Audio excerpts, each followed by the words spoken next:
Well, hello there. Thank you for checking out this episode of Raised on the Radio. I am one half of the show. I am Colt Brocado, my good friend Patrick Blair in Zoomland, as usual. Sunday morning, and I have a question for you this morning, sir. Okay. Let's please. pretend that Rocky takes off. For fuck's blows sake. up. I already hate. Not that I don't think that could happen. That could very well happen. I'm just saying, let's say a few years from now, Rocky blows up. Okay. Now you're a huge Ohio fan of most sports teams that come out of Ohio. College, and professional, all. Okay, so give me, out of every professional sport or college sport, give me your favorite team. I'm failing Ohio, to see. Is it Ohio State? Is it Cleveland? Is it, Cleveland Browns? Who's your favorite? Give me your favorite. So Ohio State Buckeyes, the Cleveland Browns, the Cleveland Cavs, and the Cleveland now Guardians. Okay. Well, then let's just say Cleveland Browns. Okay. So Rocky takes off. Okay. I know this is going to tie together. Trust me. Rocky takes off. You said at the beginning, I look tired. I feel tired now. Thank you. You have a stadium, like you're on a tour. Okay. You have a stadium full of people ready for you. The week before, you find out that I know it's not really the week before. You would know earlier than that in this situation. However, week before this concert, you find out that the Cleveland Browns are going to the Super Bowl on the day of your concert. Okay. What do? I cancel the show. No freaking way. Oh, yeah, for sure. You would not do. No way. There's no way. For sure. Oh, yeah. I would thousands and thousands of tickets have been sold. Yeah, we'll just move it to a different day. I don't know if you're being serious. I see like a hint of sarcasm in your face without you saying anything.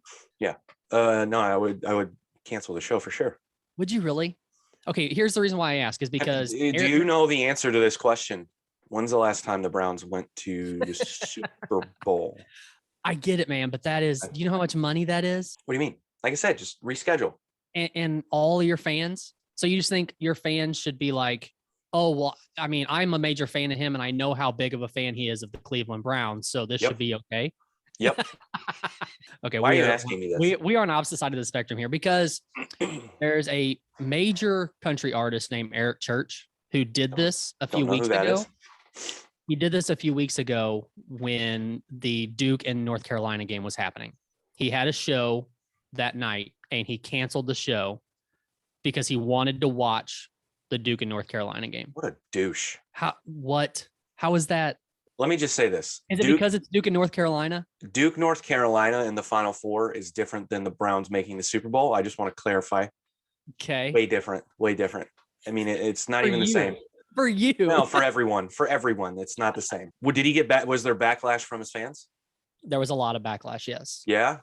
Yeah. Did he reschedule? I think so. I know this is like an afterthought type of deal, but it's saying that Eric Church is trying to make it up to his fans. The country star announced he will play a free show to his fans after canceling his April 2nd concert in San Antonio at the last minute so he could watch the University of North Carolina Tar Heels versus the Duke Blue Devils Final Four NCAA championship game. Which team is he a fan of? North Carolina, I'm pretty sure. Okay. He's still a douche, but he's less of a douche. Wait, so they got refunded the money? I think so. Yeah. And then they got to go to a free show? Yeah, but I mean, if you think about if you're just a normal, working person. Well, that's what country folks are. Right. But you know what I'm saying? You kind of have to schedule these things. And just because he puts on a free show doesn't mean that, okay, well, I can put this together again to where I can make this happen. I get that. But are we going to keep making that excuse for human beings? Like, I had to take time out of my schedule to go see you play. I had to get a babysitter. I had to take off work. Like, yeah, dude, everything in life requires you to do that. That's not your family. That's not your job. If you want to do anything, you have to do those things. It seems like I don't know. Okay. I'm trying to think of when that came up recently. Like, something happened. I can't, it has escaped me what I'm thinking of, but I think maybe it was a comedy show and someone I don't know, maybe it was the same type of situation. The person canceled and people were upset but then I heard other comics, I think it was a comedy show actually, but I heard other comics taking the defense of the fans being like, hey, people, we charge a lot of money for these tickets and people got to pay for them and they save up for them. And it's like, Yeah, man, that's maybe I'm being an ass here, but that's life. So what about, I mean, what about people who actually would like fly into a city? So now you're adding like airfare and hotel stays and all Jesus that kind of stuff Christ. Why into are the you mix. flying into a city to go see somebody? Wait till they come to your town. Oh, wait, if they don't go to your town, that's life. Oh my God. All right. So remember when I was talking about like how Hold on. Rocky was going to blow up? I'm feeling like that's not happening now. Now that I'm really seeing how Patrick Blair looks at the world. Let me just say looks at this. his I fans. agree with you. Trust me. Well, that just happened to me. I mean, I bought tickets to see Parkway Drive and they canceled their American tour. Oh yeah, I seen that. What was the reason for that? I forgot. They just didn't want to do it. So at the end of the day, they put out a statement like, we want to work on ourselves, as individuals. Oh yeah, that's right. Because I remember I seen the statement and I had sent it to you. Yeah, they were pretty much saying, listen, if we don't stop right now, we're probably going to break up. So But they're we still need playing to, European shows. oh, they are? Yeah. Then that's weird. It is what it is, man. They haven't been to the United States since like 2006, 2004. Really? Yeah, man. They were gonna play the factory too, right? Yeah. I really want to see a show there. They say that place is pretty sweet. I hear that there's no reason to go to any other venue in St. Louis because of the factory, even though it's not in St. Louis. Wow. But I'm Chesterfield. hearing this from like sound guys and shit, like people who I don't know if fans would say that, I think as a fan, I would go watch that band anywhere. I don't really give a fuck, but yeah, they canceled, and it was a bummer. I was not happy for a minute, but then 5 minutes later, I got over it. I go, well, I'm getting refunded, so it sucks. I mean, I want to see them. Haven't seen them. One of my favorite bands. I really hope they don't break up because I would love to see them. But hey, man, it's life. I mean, it was good that you used the Browns as the example because again, they haven't won a championship in so long. They haven't even been to the Super Bowl. So yeah, it would be a little bit different. Ohio State, they're in national championships all the time. Basketball would be a little bit different. I mean, if the basketball team, I probably wouldn't cancel. But here's the thing, like that just surprised. I don't know why that just surprises me. I probably wouldn't cancel, to be honest. I'd probably still I like, but here's the thing, like maybe that guy just doesn't have a passion or a love for performing that much. Take the money aspect out of it, But here's the thing. When you're on the road for a long time, it becomes a routine. It's less about I could for some people. I could see you like putting out a statement to your fans and saying, okay, so here's the deal. I'm going to watch this game one way or the other, but I still want to play a show. So do you want me to postpone the show and do it on a different date? Or do you want me to push back when I come out on stage until like 9:30 so I can watch the game in the back first? I would do that also. But then again, if the Cleveland Browns made it to the Super Bowl and lost, you would have no interest in playing a show after that. Oh, I would be on stage hammered. That's for sure.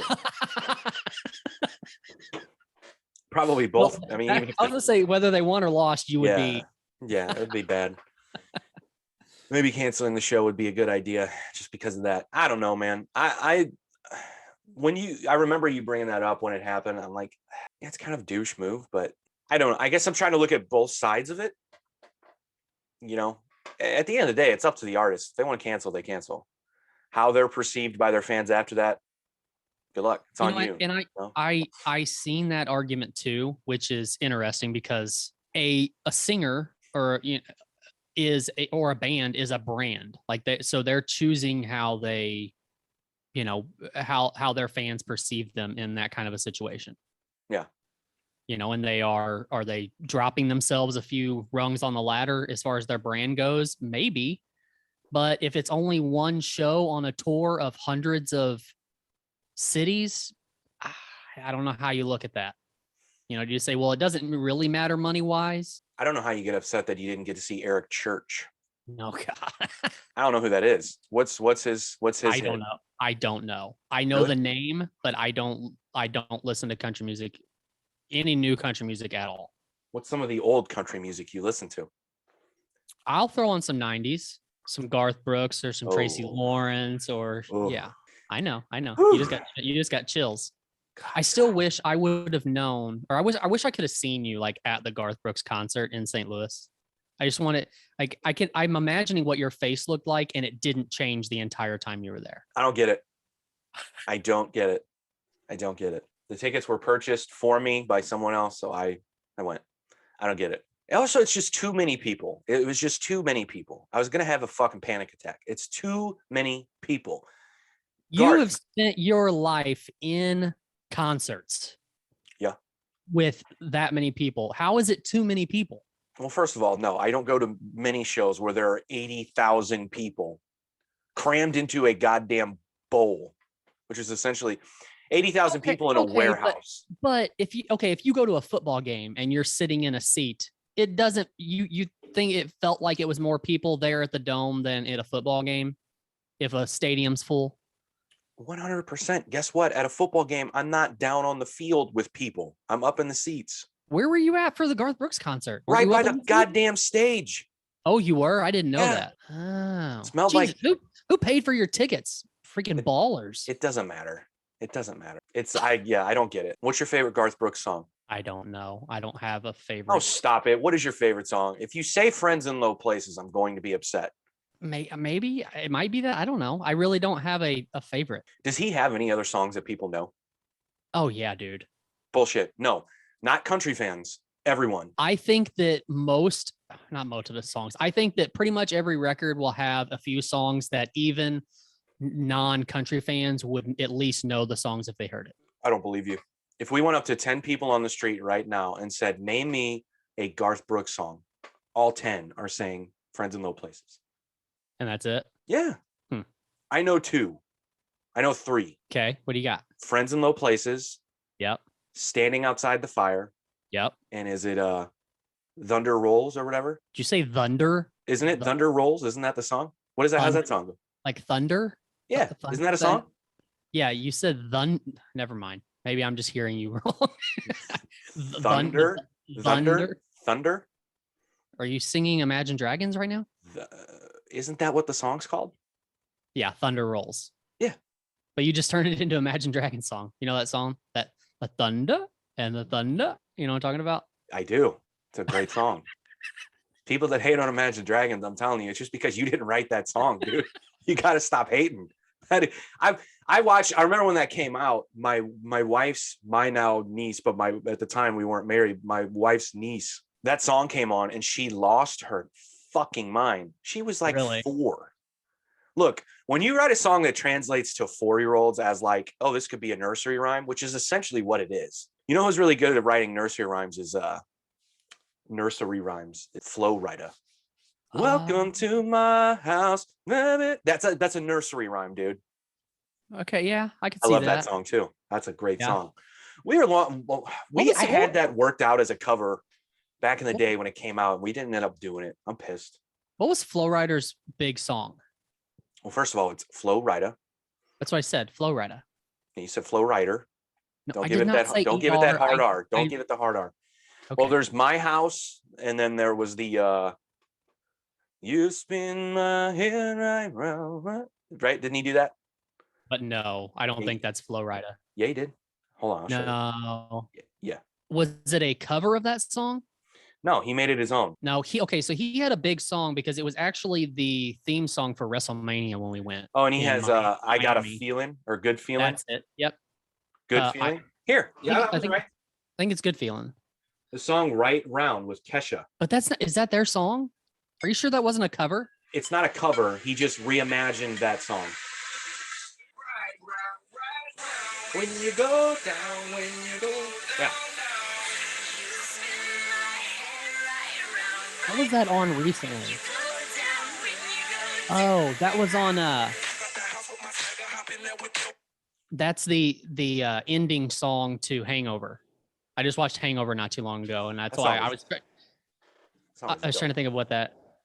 Yeah. I love Flo Rida. But anyways, so again, people hating, you're just mad because you didn't do that. That's all it is. People are the same way about Post Malone. I'll be honest with you. I wasn't on board with Post Malone in the beginning because he was doing that corny ass white guy rap shit that I hate. But when he transitioned to pop star Post Malone, not hip hop Post Malone, I'm in. He has so many good songs. I'll tell I you. admittedly haven't given him enough of a chance, I don't think. Oh, dude, I'm telling you, you would like a lot of the stuff. Maybe. You're not as big of a pop fan as I am, though. Like, he did a song with Ozzy. Yeah, that wasn't too long ago, right? No, it wasn't that long ago. It's a good song. It's not one of my favorites of his. I like Ozzy, but I don't feel there's a need to put him on a song. No, it's whatever. And again, I like Ozzy. I'll give you a little secret here, Uh-oh. little bit of insight into me, and I guess everyone listening, even though I shouldn't do this, but you can quote me in the recording studio saying to whoever at the time, make it sound a little more like Post Malone. So Those can I words attach that? have come out of my mouth before.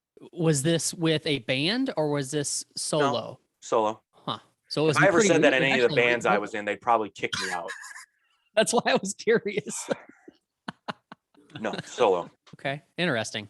Yeah. Speaking of bands, give me your thoughts on the new Inimical Drive. I like it a lot. That's And it. I'm not just saying that because they're good friends of ours. I Oh. I like the direction that Inimical Drive has taken. Yeah, I think it's great. But it's good to see, like, dude, yeah, I agree. I like the direction, but it's good to see that they have someone, at least anyway, and I haven't had conversations with any of them, with anyone about this, so I don't know specifically what's happening behind the scenes, but it appears that they finally have some actual real industry support to spread the word about Inimical Drive and spread the word about their music. Yeah. And again, I can't say this enough. We need more of that for bands in St. Louis, just to make the city look good. Make the band like it. This is the problem. There are people who think this way, that some cities just don't have good music. If you were to actually say that to me, I'd go, well, you're a dummy, because there's good music everywhere. You just don't know about it. Right. And I'm not saying Inimical Drive is for everyone. And I would say that they would even say that we're not for everybody. That's fine. But when a band blows up, they blow up. It doesn't matter what they sound like. Right. Blow up, you blow up. And I think it's good for all music in St. Louis when a band blows up. So let me ask you this. Do you look at things that way? So like, say a band in Chicago blows up and you really like them. Do you look for other Chicago bands to see if there's anything else like that? No, not necessarily. And that's not why I'm saying that, I'm saying this in the industry, in the eyes of the industry. Okay, now another band from St. Louis. I see. I got blowing up. And believe me, there are people in the industry that will go back and go, well, let me just take a look at some of the other bands who are St. Louis, right? Yeah. So as far as the industry goes, do you think the industry still looks at bands like, well, this is the sound right now, so we want other bands that sound like that? Or do you think, I mean, because that was a thing at one time, right? It's kind of like, well, this is what's hitting right now, so we're gonna try to keep signing bands like this. Let me give you a little more behind the scenes insight here. Okay. And this is recent, so this is not me talking about anything that happened to me before. This just happened. So about 2 months ago, maybe, I had a conference call with a record label. How they heard my song, I don't know, but they did. I got an email saying, hey, we really like this song. We'd love to talk to you about it. So fine, whatever. So I looked them up. I looked up their artist roster. I looked up the stuff they've done. And I was like, okay, yeah, let's do it. I'm not going to say who it is because it's irrelevant. This is just industry shit. Okay. I get on the phone with two guys, both of which were, I guess, they're the record label owners, if you will. One of which used to be in radio and the other used to be an A&R for a bigger record company. I get on the phone with them and I introduce myself, and they basically say, hey, we really like that song and here's why. So here's one of the things they said. This is the point of the story. They said, we're really sick and tired of the direction that the industry's going, where you have one band that comes out that has a specific sound, and then you have 10 bands that follow that sound exactly the same as that band. Now, one of the examples they used was the band I Prevail. And I think you know who that is, right? I do, yeah. And I was a little bit surprised by them using that example, but I know why they did it. Because I Prevail is on a label that likes to sign bands that sound similar to other bands on the roster. I don't think there's anything wrong with that. And it's certainly not anything, there's certainly not bad for the bands that are getting signed and getting put out on the road and whatever. But that's what they said to me. And they said, well, we like your song because it's completely different from any of that. And I go, oh, okay, where do you see it fitting in? And then here came the usual conversations I have with industry people about what they'd like to do with the song, what they'd like to do for me, so on and so forth. Essentially, they made me some form of an offer on that call, and I said I had to think about it, and I never materialized. Yeah, you're right. I think people do want bands to sound, or they want to seek out bands that sound similar to someone who has been successful. And I don't think that's necessarily a bad formula to follow, but is it a good one? It doesn't always work, I guess is the point. I Prevail is huge. Yeah. Right. But there are probably 3 or 4 bands on their record label who sound like them who are not. So that's what that guy was trying to explain to me. And I go, yeah, but what level of success, how are you measuring success right now? Are you measuring success being I Prevail? Are you measuring success being on a record label, on the road, selling merch, whatever the case may be? You know, those bands, I would guess, and this is just me speculating, but those bands I would imagine are newer, they're younger, they're trying to craft a sound that works for them. So they went for something that was easy, or easy is a bad word to use, not easy. They went for something that was comfortable to them. I'm saying words weird today. I just feel like if I was in a band, maybe it's just me personally, because I'm not in the industry or anything like that. But if I was in a band, like if I was putting out music that sounded a lot like another band, I would probably want to shift my direction a little bit. Yeah, but but here's the thing. Like, I think some bands do it on purpose, but some bands do it and it's not intentional. I mean, it kind of makes sense, I guess, because you're putting out music that you like, and it's probably going to shift in the direction of the stuff that you listen to, which kind of makes sense, I guess. I mean, imitation is the best form of flattery. Is that the saying? That is, yeah. I've always said, and maybe it's a bad thing, but you can hear my influences usually in the songs that I put out. Usually. Yeah. But guess what? I don't have one influence that inspires me to write music. I'm all over the place. You know? Yeah. I'll say this, and I had this conversation with my wife recently, because I'm going to put out a song next Friday, or this coming Friday, I should say. Today's Sunday. I'm going to put out a song. I did a cover song, and I reimagined the song to be early 2000s pop punk, right? I guess that's what she called it. I don't know if I necessarily agree with that, but that's what I was going for. So good. Okay. But anyway, the point is the point of me saying that is, I would say a large part of the influences you hear in the songs I've been putting out lately come from that place, that pop punk place. And I'll be honest with you, I wasn't the biggest pop punk fan in the early 2000s. You know? Mm-hmm. However, I did take note of how catchy some of those bands were and how good they were at writing songs and what I consider to be pop songs. So do you put pop punk and punk in 2 different categories? I don't care. I mean, a genre is a genre, sure. People, yes, they're separate. There are punk bands and there are pop punk bands. Okay. For instance, a pop punk band now that I listen to is like, I don't know, Neck Deep, for instance. They're pop punk. Okay. And a punk band that I listen to now was Strike Anywhere. They're much more of a traditional, or what is considered to be a traditional punk band. You can tell the difference right away. It doesn't take long. Okay. I don't care though. Like I like both. I listen to both. But again, I think I'm an outlier when it comes to this. Like I said, my influences are all over the fucking place. But let me ask you this, and this is an important question. And if you don't want to answer it because they're our friends, don't. What do you think Inimical Drive is trying to do with their sound right now? Do you think this is the stuff that they like? Or do you think they're trying to be specific with their sound? Because it is different than a lot of I haven't heard all of it, but the song is Dead to Me, people. Go check it out. It's a fucking killer song. It's catchy as fuck. It will be stuck in your head. There's no doubt. Dead on Me. That's what I said, right? You said Dead to Me, I think. No, I said Dead on Me. Oh, did you? Okay, sorry. I heard you. I don't know. If I fucked it up, I'm tired, man. We talked about this before we started. It's been a rough week. All right. The song's called Dead on Me. Yeah. Go check it out. But so it's very different than anything they put out. In a way. I still think it is, but it's still kept. You may think this is like a gross thing to say, but it is still kept like what Inimical Drive is, I think. Like, I still think there's enough Inimical Drive sound in there, but has kind of pushed in more of a catchier direction, if that process is like stupid.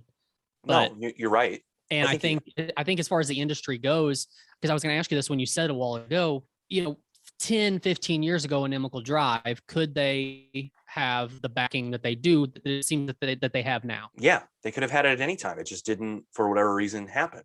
There Got it. could be, again, this is not necessarily a conversation I've had with any of them, but it just didn't. I don't know. I don't know if the right decisions weren't being made. I have no idea. You'd have to ask them. I put that song on the last episode. I don't know if you knew that or not. I did. No, it's a Okay. great fucking song. I don't know. You should ask them, or maybe we should have them back on the show and they can talk about that. I don't know if they would even talk about it. I think some bands who grind it out don't want to talk about what didn't work. They just want to focus on what's working now. And I also wonder, and this isn't just an Inimical Drive thing, it's any band thing. I wonder if it's because they have shifted members around. They have I don't know. some members have left and they brought in new members, and it seems like they're really solidified with the members that they have now and love every guy that's in the group. And maybe that is why the sound has changed just a little bit too. But I also think that it has to do with Jack Daniels down in Cape too. I think he has helped them a lot with their sound. And who was the guy? Was it Matt Appleton? Appleton. Appleton. I know they brought him in for that last album too, and I think that he had a lot of influence on it also. Yeah, I mean, again, when you work with established people, it helps your sound. And I'll say to your point about the band members, again, I don't know, but I can say from personal experience, anytime I've been a part of a project where everyone was on the same page and everything was gelling, we achieved good things. When we weren't, we didn't do shit. And right. But some things run their course. Some bands just run their course, and it happens. That's why it's kind of interesting to me, like the whole Parkway Drive thing, because like they're probably at the height of their success, right? Like I don't know that they're going to get any bigger than they are, and I don't think they're going to lose the fans that they have. So like them, if they're not gelling, of course the band I guess could break up, but I don't know that's. Yeah, I don't know, man. Could they be? I think they could get bigger. Yeah, you think so? Yeah, man. They don't come here, and by here I mean the United States. Yeah. Like if they did a run of festivals here, it would be huge for them. I thought I've seen their names on like some of those massive festivals. No, I haven't really. I don't think massive festivals in Europe. Yes. No, I mean like here, like you know the names of all of them better than I do, but the mass, like isn't there one in Ohio they do? There's a couple in Texas. If you're talking about Rock on the Range, they have definitely never done Rock on the Range. They have definitely. Inimical Drive is interesting, and it's interesting to me because again, we know them, and I've seen the evolution of that band. I've watched it happen, and it's cool. Like I said, it's cool now to see like people change, and maybe they changed their outlook. And I'm not saying that's what they did, but there's one thing I do know, and I'll stand by it. Those dudes love what they do. For sure. Plain and simple. Yep. And if you love what you do, fuck everybody else. Fuck what everyone else sees about success. Fuck, who cares? They love what they do. And if you don't like it, then don't listen. There's got to be some give and take there though, right? Because I mean, to say, fuck what everybody says, we're going to do what we want to do. That's great, people like you and me. But as far as success goes, if you still want what you're doing to be successful, you kind of have to, I don't know, conform to what you need to conform to be able to be successful. Just because the fucking attitude probably not going to get you very far. I'm saying fuck people like you and I. Well, that's normal. Yes. Yes. That's what I'm saying. Yeah, I think they should just say fuck everybody. Or maybe they have. I don't know. Either way, whatever they did, aside from just loving it, it's working. Or it seems to be. Maybe we should talk to them about it.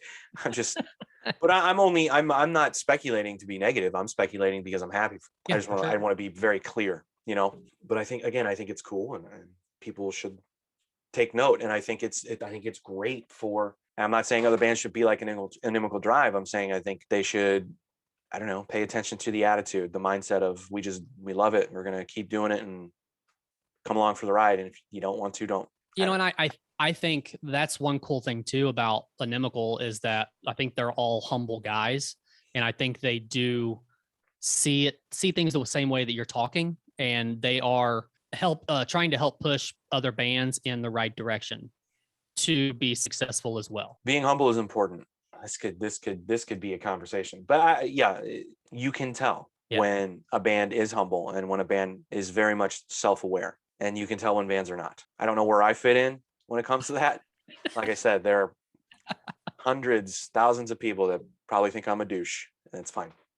You know, I really do hope though that the mindset for me or about me wasn't that I thought I was better than anyone, because I certainly didn't, and I don't. So Yeah. I don't know.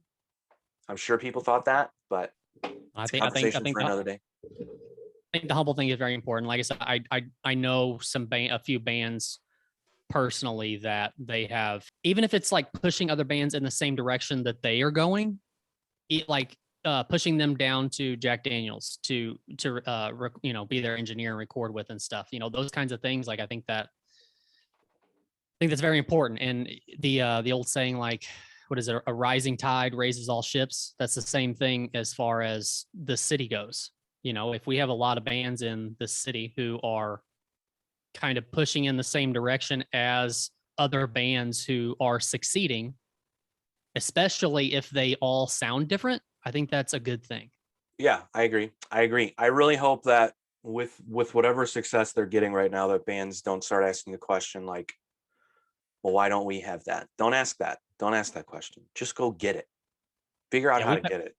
Yeah, me and you've had that conversation with, I'm not naming anybody, but me and you've had that conversation multiple times about different people in St. Louis in general that have well, everybody around me seems like they're getting success and I'm not getting it. Like they feel like they deserve more than they are working to get, I guess, I mean, look, everyone's like that in a way. It's hard to avoid having that mindset of like, well, damn, I want that. So, but there has to be some sort of tact that comes with that. There has to be, like you said, some humility that comes with that also.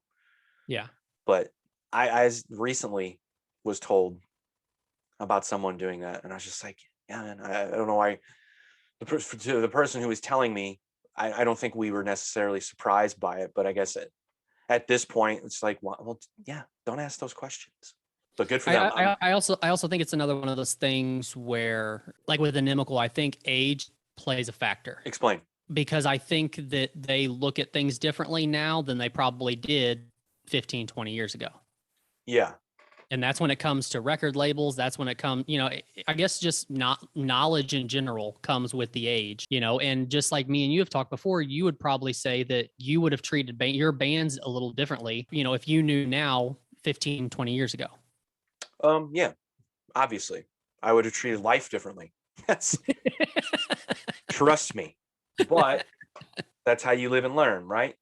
Yeah. Yeah. And there's another thing too, that I don't know if this is still, well, I do know, but people consider the music industry to be a young person's game. And the older you get, the more out of touch you become and the less cool you are. And I think slowly but surely that idea and that mindset is changing a little bit. But with rock music, I can definitely tell you that with record labels, big and small, they definitely go for younger artists because they want to be able to develop an artist, and they don't want to be told, they don't want to be told anything about integrity. And I'm not saying this is all record labels, I'm not saying this is all people, but I think a lot of people can vouch for that who have worked with record labels. But there was also that mindset just amongst people. It's like getting older is like this bad thing to where like you can't do the same things you used to do when you were younger. I've never seen it that way when it comes to music, especially. So you mean I can't put out good songs when I'm older? What does that mean? Sure. But, yeah. But I don't think but again, this is my individual thinking. For me, it's always been about the music and the music that I put out. I want it to be good. And if it's not music that I wouldn't listen to, then I'm not going to put it out. I mean, I guess I get what you're saying, because how many new bands have you come across that are a bunch of 40 and 50-year-old guys? It's probably not that often. It's rare. Yeah. But it could happen. But the bands that are still around that are of that age, 40, 50, 60 years old, are guys who have been around for 20 and 30 years. Yeah. So they were young in the game when it first happened, when they first started having success. I don't know if I agree with you necessarily. Are you saying that a group of 40-year-olds couldn't get together now, form a band, and be successful? I'm not saying they can't. I'm just saying it doesn't seem like it happens very often. Well, no, you're 40. You got a life. You got kids. You got things you got to do. I mean, but exactly. So that's my point, is that like a record label signing a band of 4 50-year-old dudes, they're probably going to look at a band of 20-year-old dudes before they're going to look at a band of 50-year-old dudes. Sure. Well, let's take record labels out of the equation now. How do fans perceive that? Do they care that the guys are older, or do they care that the music's good? I mean, I would think the music would have to be first, right? I hope so. That's my point. And that's how I would think that would be how you would come across them first. I mean, any band that I listen to, like any new band that I come across, I don't know what the age is of any of those people in that band until I actually try to research the band and see where they're from and all that kind of stuff. But do you care? I don't think so. Okay, good. Doesn't matter to me. I think some people do. And I also think it depends on what kind of music it is also. So you mean like 4 50-year-old dudes making a pop punk band now? Yeah. Like, do you think people would look away from that? Yeah. Okay. I don't know. I'm just asking questions here. But country music, they'd be all into it, right? Ugh. Well, let me ask you this. Do you think 30 years from now, well, let's not go 30. Let's say 15 years from now, Ed Sheeran is going to be as big as he is now, still making the same kind of music? The same kind of music thing's hard to distinguish between, because I would think an artist like that would shift based off of like what the industry looks like at the time. You know what I mean? Very true. Kind of like what we've talked about, like with Papa Roach. Like they've kept enough of their own style, but also shifted their music in a way that stays in line with what people are listening to at all times. Right. And I think this can be that same kind of thing for like an Ed Sheeran. I think he would be okay. But I guess, again, I'm talking about how would the world perceive him? This older guy putting out these younger person's pop songs. But isn't that differently if based off of if he has been around for that long and still has the fan base versus if he started in 15 years? That definitely makes a difference. But you're not going into the hypothetical world that I'm going into. I want you to come on this journey with me. It's 15 years down the road. He's still putting out songs like Shape of You or whatever. Okay. Do young people still care is what I'm asking. I don't know. That's hard. Okay. The reason why I say that's hard to say is because you're saying young people. Yeah. I think the fan base of Ed Sheeran stays with him as he ages, they age. But young people are going to be listening to whatever is the most, I don't know, the genres at the time. You know what I'm saying? You think his fans are going to age with him? He's not going to garner any new attention from fans that are younger. I'm not saying he can't, but I'm saying that he's probably going to keep the fans that he's got. Sure, but does he get new fans? I mean, he looks like a bridge troll. So imagine what he's going to look like in 15. I'm kidding. Ed Sheeran's a talented guy. I can just tell you. So like, one of the interesting things to me is like, as a Spotify artist, you can see your stats and you can see the age demographics of who's listening to your music. The age demographic of who's listening to my music, 42% are 18 to 22. Okay, I could see that. 42%. So nearly half of all the people that have listened to my songs are that age range. Now you say you could see that. Why do you say that? Because I haven't been 18 in quite some time, my friend. Yeah, so but because of the style of music that you put out, I think that is exactly where I've been going with this the entire time. So you've come on this hypothetical journey. Now let's talk about that. So why do you say that? Because I think certain styles of music fit certain age demographic. Okay. So you think, now let me ask you something. And again, this is just, do you think that I'm trying to reach that age demographic? Not necessarily. With the songs that I put out? Not necessarily. Do you think that Inimical is trying to reach a specific age demographic with the songs they put out? I doubt it. Do you think they care? I mean, I guess the overall goal is trying to put out something that anybody can listen to, right? For me, it is. For me, it is, yes. I can't speak for them, and I won't speak for them. But for me, yes. Okay. What age demographic do you think they have? Who are the 45 to 59-year-olds listening to my music? And oh, by the way, this was a little bit odd, but 85% of the people listening to my music are male, 13% female, 2% not specified. I found that to be a little bit odd, but okay. I bet Inimical is like 30 to 35. I bet that's their highest age demographic. That's my guess. So Spotify, this is how it goes. Under 18, 18 to 22, 23 to 27, 28 to 34, 35 to 44, 45 to 59, and then 60 and over. So I'm saying 28 to 34, I bet, is their main demographic. Got it. But what about bands that have been around for a long time? Say like a band like Guns N' Roses. What's their demographic? Is it around their own age? I don't know. That's a great question. It's 50 to 60s, or do you think? I would say of the people listening to them on Spotify, I would say their age demographic is 28 to 34, or maybe 35 to 44. Because it's Spotify? Yeah. That makes, well, I never even thought about that it depends on the streaming service. I That kind think of makes younger sense, too. people use Spotify. Yeah, that does make sense. I mean, do 60-year-olds know what Spotify is? I don't know. No 60-year-olds have listened to my music, so perhaps no. Maybe that's the non-specified. Yeah. But I'm also like, the sample size for me is a little bit different than a band who's more popular. I mean, Inimical's got thousands and thousands more monthly listeners than I do. So their numbers they're a better sample size to look at. Maybe we have them on and we just go over all of their numbers and they can tell us everything. But I mean, we can try. no, I'm kidding. I don't want them to talk about that. I'm only talking about it because I'm just raising this question of, is music a younger person's business? Do people care? Do fans care? I guess is my point. You would think that the music would be the only thing motivating a listener. I don't think it's like that for everyone. For some people, sure, it's all about the music. Fine. I don't care what you look like. I don't care how old you are. I don't care what city you're from. I don't care if you're on a record label, whatever. Unfortunately, it's not like that, unfortunately. But anyway.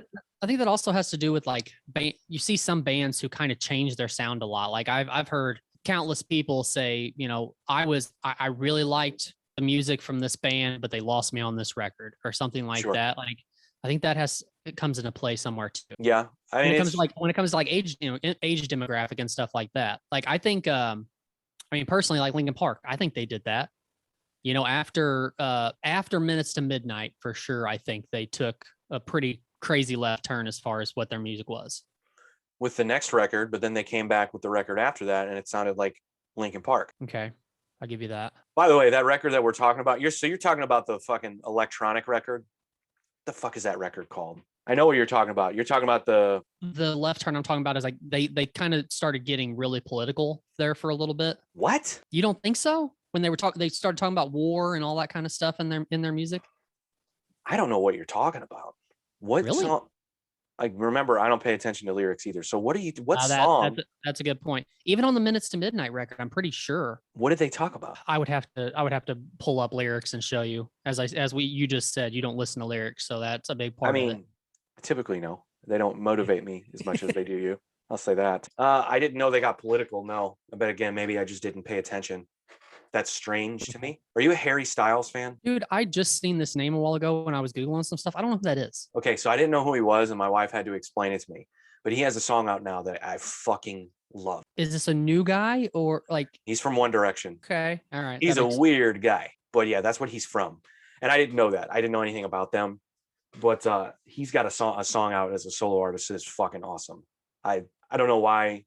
I don't know. It just registered in my brain for some reason. Is a fucking good song. I don't think you'll like it. I'm being honest. Like just what I know of you and what I know of you like, what kind of music. I don't know if you'd like it.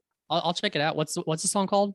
I'm looking it up. I can't. Again, I'm terrible with names of songs. Have you ever heard of the band Fire from the Gods? Yeah, you sent me that. And I meant to reply. Did I? Yeah, they have some stuff I like, and then some stuff I'm like, okay, not for me. But that's everybody. But yeah, they're good. I like them. That American Sun song is a pretty good. It's a good song, but it almost has a feel of like that last is it Don Brocco? I can't remember. I don't know how to say it. Brocco, yeah. It almost that song has the feel of like that last Don Brocco album. Yeah, they're good. I like them, but again, they're not. I don't know everything about them. I need to look into them more too. Well, that was I sent you yesterday that new Islander album. Yeah, and they've got the Fire from the Gods guides on one of the tracks. Yeah, they got a lot of people on that album, man. Lacey Sturm, Sonny is on it. There's several. Korn's on it. Yeah, they're really close with POD. Oh, are they? Yeah, I saw. Did I see them with POD or were they? No, so it was their tour. I want to say, but I did see him somewhere with POD. Somewhere. Anyway, I thought you told me you seen it at Pops or something. Didn't you see Islander at Pops once? I saw Islander at the Firebird. Oh my god! I want to say I want to say that was their own tour. The song Harry Styles. It's called As It Was. Guess how many views the fucking video has on YouTube? And it's been out 3 weeks. I'm gonna say 10 million. 80 million. Low? Oh my god! And what's the age demographic there? Like 16 to 22. I'm gonna say mostly female. One Direction but I fans? could be wrong about that. Yeah, 80 million. He has a song called Watermelon Sugar. And this was when my wife was like, you know this song? I'm like, no, I have no idea what that is. It has 290 million views. Oh It's my It's a God. year old. That's insane, dude. And then he had a song 4 years ago called Sign of the Times. That song I do kind of remember once she played it for me. 965 million views on YouTube. And the video is just him in a giant coat walking in grass. There's just nothing happening. It's just him. Have you seen the music video that Limp Bizkit just put out for Dad Vibes? No. It's just them outside of a mansion just dancing. Well, Like he's in the full dad get up and they're just dancing at random weird stuff. I don't know. It cracked me up. I enjoyed it. Those should be the videos they're making. Yes. Do you know who the artist Samantha Fish is? No idea. No. Who's that? She's like a bluesy rock and roll. That's what her sound is. But she had Tech Nine on one of her songs. Tech Nine does a lot of guest spots. Yeah. So, but I'm saying like I for Tech Nine, that could be cool for him to just get into that genre of music that he isn't normally a part of. For just exposure for himself. This is I want to know. I want to know this because it's more common in hip hop for there to be guest appearances on records. You see it a lot. Not in rock necessarily. I just Googled what does Tech Nine charge for a guest appearance, and apparently he does. Really? I don't know if that's on a record or that's an appearance somewhere. What do you think The Rock charged to do that? Well, maybe with Tech Nine, maybe he didn't, because I think they are actually pretty good friends. But it also surprised me if he didn't charge, I think. 2 Chainz, booking, pricing, and availability under $100,000. I don't know what this website means, so I'm going to stop looking at it. I'm just going to sound dumb. So I have no idea. I really hope that, I don't know. I think some people are in the position to do it and some people aren't. And then I think some people just won't. I have no idea, dude. We should ask somebody who's done it before. Well, like that. Okay. I just brought up The Rock doing that guest vocal on Tech Nine's song. He had no reason to need to do that. I mean, he is The Rock and everybody knows who he is. I wonder if that was just because he talks about, he promotes Terramana tequila in it. So I wonder if that was basically why he did it, was just for that. Did it because he's The Rock. He can do what he wants. That's true. What do you think that feeling feels like? Being The Rock? Just do whatever you want. Not necessarily him, but just be in a position in your life where like whatever movie you make, but you're also constantly in the media. I think most people should live life that way. Just do what you want and not worry about what other people think. Yeah. I wish I could. That's why I hate myself. We have a lot of questions to ask once we're done with this podcast. We need to contact people who actually know the answer. Before we get out of here, I want to ask a question and I want you to sit on it. You can give me like a brief answer now, and I want you to sit on it before the next episode or for the next episode, because by the time we do our next episode, a potential NBA playoff series could be over and I will be so happy. Okay. But do you think NBA coaches matter? Do you think an NBA coach is to blame for when a team full of superstars or with at least 2 superstars loses a playoff series? Do you think it's because of the coaching or the play? It's got to be a mixture of both. So you do think NBA coaches matter? I do. I think it doesn't matter what I think it doesn't matter what level you are, what level you're at. I don't know. That's a hard question. I don't think they matter. As you said, a team full of superstars. So what you're saying is that without a coach, a team of 5 superstars goes out there and plays. They shouldn't need to have plays. They shouldn't need to do anything. They just do their own thing and score. And they should win game. They don't need coaching. I think that's what the NBA is anyway. Yeah, I mean, for the like, if you're actually looking for, technical plays and things like that, like you would get in a college basketball game, you're not really gonna see it in the NBA. You like Frank Vogel just got fired from the Lakers. Do you really think he coaches that team? LeBron coaches that team. He doesn't coach that team. Right. And the reason I'm asking this is because people are blaming Steve Nash for the fact that the Nets are down 3-0 in the series against the Celtics. What are you blaming Steve Nash for? They have Kyrie Irving and Kevin Durant. What coaching is he doing? First of all, he had to be approved by those guys to even get the goddamn job. So why is it his fucking fault that they're losing? One question before we leave. Are we seeing players blaming Steve Nash, or is this just the media that's blaming Steve Nash? Former players who are now media personalities are blaming Steve Nash. Yeah. Which is ridiculous. It's insane. Interesting. Yeah, let's sit on this and we'll bring it back. I do, because I want to have the video queued up for when we talk about it. So the guy I'm talking about did make some good points, right? I'm not saying, but to blame an NBA coach, I mean, Scott Brooks won Coach of the Year and was fired the following year. How the fuck are you Coach of the Year and then fired the very next season? Come on. Right. It's a joke. Do you think this is specifically to the NBA? Yes, it is incredibly specific to the NBA. Yes. Right. Yes. Right. Let's Let's sit get on outta it. We'll here. bring it back first thing next episode. All right. Got it. We're out. Let's go back and get some action.